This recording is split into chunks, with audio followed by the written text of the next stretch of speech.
Hi friends, welcome back to smart chef. నేను మీ Lavanya. Okay అండి, చూస్తున్నారు కదా ఎంతో యమ్మీ అండ్ టేస్టీ వెజిటేబుల్ బిర్యానీ అని వచ్చండి.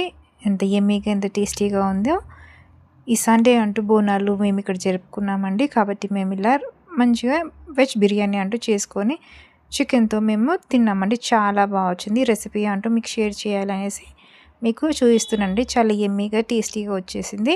మీరు కూడా తప్పక ట్రై చేయండి ఫ్రెండ్స్. చాలా యమ్మీగా ఉంది. ఓకే అండి, ఇలా మంచిగా రైస్ ప్రిపేర్ చేసుకొని నేను చూపించిన చికెన్ గ్రేవీ కర్రీతో తిన్నామండి. చాలా బాగుంది. మీకు ఆ లింక్ అంటూ డిస్క్రిప్షన్లో ఇస్తాను. ఓకే ఫ్రెండ్స్, మనం యాజ్ యూజువల్ ప్యాన్ అంటూ పెట్టేసుకొని ఆయిల్ అంటూ యాడ్ చేసేసుకోవాలి.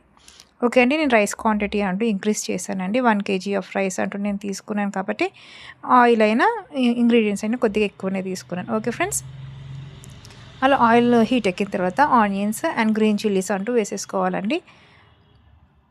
ఉల్లిగడ్డలు, పచ్చిమిర్చి ఇవి 2 వేసేసుకున్న తర్వాత బే లీఫ్. ఓకే అండి, ఇలా మనము బగారాకు అంటూ వేసేసుకోవాలి. ఇలా బగారాకు వేయడం వల్ల మంచి అరోమా టేస్ట్ వస్తుంది. హోల్ గరం మసాలా అండి, హోల్ స్పైసెస్ అనమాట. అంటే పట్ట, లవంగ, ఇలాచి, సాజీరా, దాల్చిన చెక్క, స్టార్ అనాన్స్, కొద్దిగా జాజికాయ, జాపత్రి ఇలాంటివి వేసేసుకున్నాను. ఓకే అండి, హోల్ గరం మసాలా ఇలా అన్నీ వేసేసుకొని మంచిగా ఒకసారి ఫ్రై చేసేసుకోవాలండి. ఓకే అండి, చూస్తున్నారు కదా అలా మంచి నీట్గా మనం ఫ్రై చేసుకోవాలి. ఆనియన్స్ అంటూ మంచిగా గోల్డెన్ కలర్ వచ్చే వరకు ఫ్రై చేసేసుకుందామండి. అప్పుడే మంచి టేస్ట్ కూడా చాలా బాగుంటుంది. ఓకే అండి, ఈ రైస్ అంటూ తప్పక ప్రిపేర్ చేసుకోండి ఫ్రెండ్స్. ఈ వెజిటేబుల్ బిర్యానీ చాలా బాగా యమ్మీగా టేస్టీగా వచ్చింది. మీరు తప్పక వాచ్ చేస్తున్నారు కదా, చూస్తున్నారు కదండి.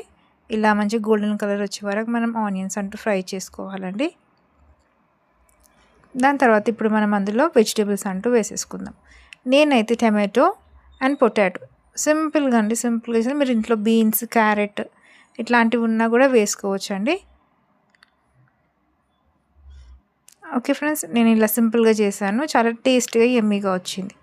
ఓకే అండి, పిల్లలు ఎక్కువ కాయగూరలు ఉంటే కూడా పక్కకు తీసి పెట్టేస్తారు కదండి. అందుకోసం పిల్లలు ఉన్నారు కాబట్టి నేను ఎక్కువ యాడ్ చేసుకోలేదు. ఓన్లీ వాళ్ళకి పొటాటో అంటే ఇష్టం కాబట్టి పొటాటో వేసాను. ఓకే అండి, ఇప్పుడు జింజర్ గార్లిక్ పేస్ట్ అంటూ వేసేసుకోవాలి. ఓకే ఫ్రెండ్స్, అలా మనం అప్పుడే రుబ్బిన జింజర్ గార్లిక్ వేసుకున్నా కూడా మంచి అరోమా ఉంటుందండి. చాలా టేస్టీగా కూడా ఉంటుంది. ఓకే ఫ్రెండ్స్, చూస్తున్నారు కదండి అలా మనం పొటాటో, టమాటో అంటూ వేసుకున్నాను. ఇంట్రెస్ట్ ఉన్న వాళ్ళు గ్రీన్ పీస్, బీన్స్, క్యారెట్ ఇవి కూడా వేసుకోవచ్చు. ఓకే అండి, ఇప్పుడు నేను ఇందులో సోయా చంక్స్ అంటూ వేస్తున్నాను. సోయా ఉంటుంది కదండి, సోయా చంక్స్ అవి వేసేసుకుంటాను. ఒకసారి హాట్ వాటర్లో పెట్టేసుకొని తర్వాత మనం వాటర్ని పిండేసి ఇందులో వేసేసుకోవాలి. ఓకే అండి, నేను పొటాటో, సోయా చంక్స్ యాడ్ చేస్తున్నాను కాబట్టి ఇలా బీన్స్, క్యారెట్ అట్లాంటివి నేను యాడ్ చేయలేదండి, మరి ఎక్కువ అయిపోతుంది కదా అట్లా అనేసి. ఇప్పుడు మనం సాల్ట్ అంటూ వేసేసుకుందాం. ఓకే ఫ్రెండ్స్, ఇలా సాల్ట్ అంటూ వేసేసుకుందాం టేస్ట్ ప్రకారం. నేను 1 kg ఆఫ్ రైస్ చేస్తున్నాను కదండి, నేను ఒక 2 స్పూన్స్ అంటూ సాల్ట్ వేసుకున్నాను. ఓకే ఫ్రెండ్స్, నేను మీకు మెజర్మెంట్ అంటూ చెప్పాను కదండి,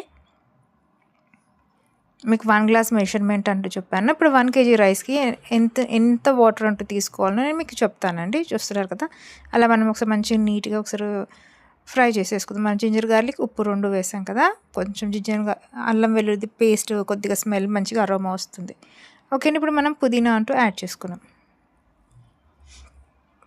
ఫ్రెష్ పుదీనా అండి, చాలా బాగుంటుంది. ఫ్రెష్ పుదీనా యాడ్ చేసుకుంటే కొద్దిగా క్వాంటిటీ. ఓకే అండి, చూస్తున్నారు కదండి చండి పిల్లలకు కూడా ఇలా మంచి రైస్ చేసేసి పొటాటోస్ యాడ్ చేసాం కదండి. పొటాటోతో మంచిగా వాళ్ళకి చికెన్ అయినా పప్పు అన్న పెట్టేసి చాలా ఇష్టంగా తింటారు. ఓకే అండి, అలా మనం ఫ్రై చేసేసుకున్న తర్వాత ఇప్పుడు మనం వాటర్ అంటూ యాడ్ చేసుకుందాం. ఓకే అండి, నేను 1 kg రైస్కి 4 గ్లాసెస్ ఆఫ్ రైస్ అండి. 4 గ్లాసెస్ ఆఫ్ రైస్ అయితే 1 kg. 1 kg రైస్కి మనం 4 గ్లాసెస్ ఆఫ్ రైస్ తీసుకుంటే 8 గ్లాసెస్ ఆఫ్ వాటర్ అంటూ యాడ్ చేసుకోవాలి. అర్థమైంది అనుకుంటా friend. 1 kg 4 glasses of rice, మనము 8 గ్లాసెస్ ఆఫ్ వాటర్ అంటూ యాడ్ చేసుకోవాలి. అట్లాగే అండి. ఓకే అండి, అలా వాటర్ యాడ్ చేసేసుకున్న తర్వాత మనం మెజర్మెంట్తో వాటర్ అంటూ యాడ్ చేసుకున్న తర్వాత నీళ్ళు మరగాలండి, బాయిలింగ్ స్టేజ్కి రావాలి. అప్పుడు మనం ఇందులో రైస్ అంటూ యాడ్ చేసేసుకోవాలి. రైస్ బిఫోరే వాష్ చేసి పక్కకు పెట్టుకోండి ఫ్రెండ్స్. ఒక 15 minutes సోక్ చేయండి రైస్కి. ఓకే అండి, ఇప్పుడు మనం సోక్ చేసుకున్న రైస్ని మనం కడిగి పక్కకు పెట్టుకున్న రైస్కి మనం ఇందులో యాడ్ చేసేసుకుందాం. ఓకే అండి.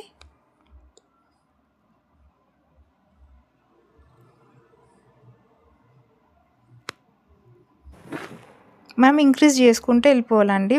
మనము ఓకే అండి. అలా మనం మూత పెట్టేసి ఒక 15 మినిట్స్ వరకు కుక్ కావడానికి వదిలేసిన తర్వాత రైస్ అంటూ ఇలా కుక్ అయిపోతుందండి. మనకు మెతుకు పట్టుకుంటే మనకు తెలిసిపోతుంది. ఓకే ఫ్రెండ్స్, చూస్తున్నారు కదా రైస్ అంటూ కంప్లీట్ అయిపోయింది.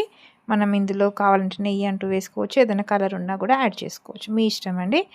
ఇప్పుడు నేను చూపిస్తున్నాను కదా ఎంత నైస్గా పొడి పొడిగా వచ్చేసిందో. మీరు తప్పక ట్రై చేయండి ఫ్రెండ్స్. కొత్తగా నా ఛానల్ ఎవరైనా చూస్తే తప్పక సబ్స్క్రైబ్ చేసుకోండి ఫ్రెండ్స్. పక్కకి ఉన్న బెల్ ఐకాన్ని ప్రెస్ చేస్తే పెట్టే కొత్త వీడియో నోటిఫికేషన్స్ అంటూ మీకు వచ్చేస్తాయి. ఆల్ అని ప్రెస్ చేయండి ఫ్రెండ్స్. ప్లీజ్ లైక్ చేయండి, షేర్ చేయండి, సపోర్ట్ చేయండి ఫ్రెండ్స్. తప్పక సబ్స్క్రైబ్ చేసుకోండి. మరో మంచి వీడియోతో మళ్ళీ కలుద్దాం. హ్యాపీ బోనాలు మీ అందరికీ. Okay friends, bye. Thank you for watching.